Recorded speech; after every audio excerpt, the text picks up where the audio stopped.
Morning guys, we're on Hebrews chapter 10, reading from verse 34. Quite an important verse, a famous verse. From verse 30.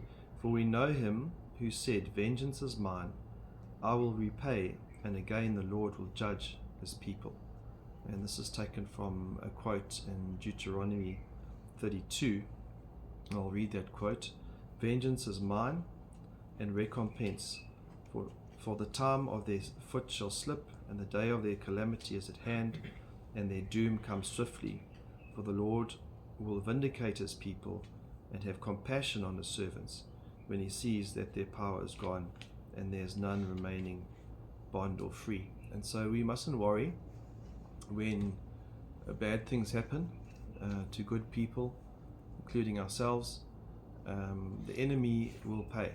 God is in control. He sees all things, and at some stage they will land up before God and be judged, and we don't have to take that into our own hands. God has put governments in place, systems in place, law in place to deal with criminals. It doesn't mean that if we've been given authority, like let's say as a parent, we can't discipline our children. We must discipline our children. God has given us that authority. But in the context of when bad happens to you and it looks like that nothing's happening, don't worry. A time will come. God will judge every man. Every man will stand before God, and he will have to pay for his sin. God is a just God. And the next verse says, "It is a terrifying thing to fall into the hands of the living God." You don't ever want to fall into the hands. But the wages of sin is death. And so if you don't have someone to stand or pay for your sin, you will stand for every sin. So every time someone treats you badly, they will stand and pay for that sin. And that's a severe punishment. It's a burning in hell. It's severe pain. It's eternal punishment. So that's why it's a terrifying thing to land up in God's hand. Romans 12 says, Beloved, never avenge yourselves, but leave it to the wrath of God. For it is written, vengeance is mine, I'll repay. So we don't have to retaliate. We don't have to try to get back. We leave it in God's hands. We know that in his time, he will judge the wicked. And so we see that in the book of Revelation. Well, the bowls of wrath, the trumpets, the seals, as they get opened, that calamity that just gets poured out onto earth, the terrifying locusts that come out of the earth, and the heat, the massive big hailstones, a third of the oceans dying, just absolute calamity. God's wrath, it's terrifying.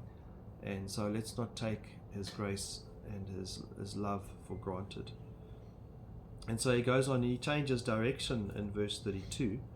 He says, "But remember the former days, when after being enlightened, you endured a great conflict of suffering." And so the fear and the wrath of God should make us turn to what's right. Yes, if we go against the system of the world, we will suffer. If we teach what Christ teaches, we will suffer. But let's fear God and do right, and knowing that we have an eternal reward. So we're not trying to do things for here and now. We're doing things in the light of eternity. Remember the former days after being enlightened. That's when you saw the knowledge, you were heavenly focused, you endured a great conflict of suffering. What does that look like?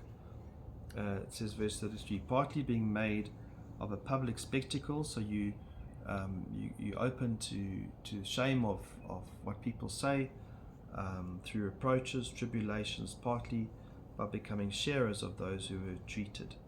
And then I think we'll stop there. We'll go through some of those things regarding suffering and the benefits of suffering, I think, on Friday.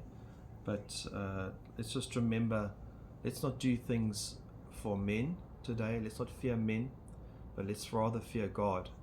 And so every time you need to make a decision, what would God want to do in the situation? Not what would please man, what would God want to do? Amen.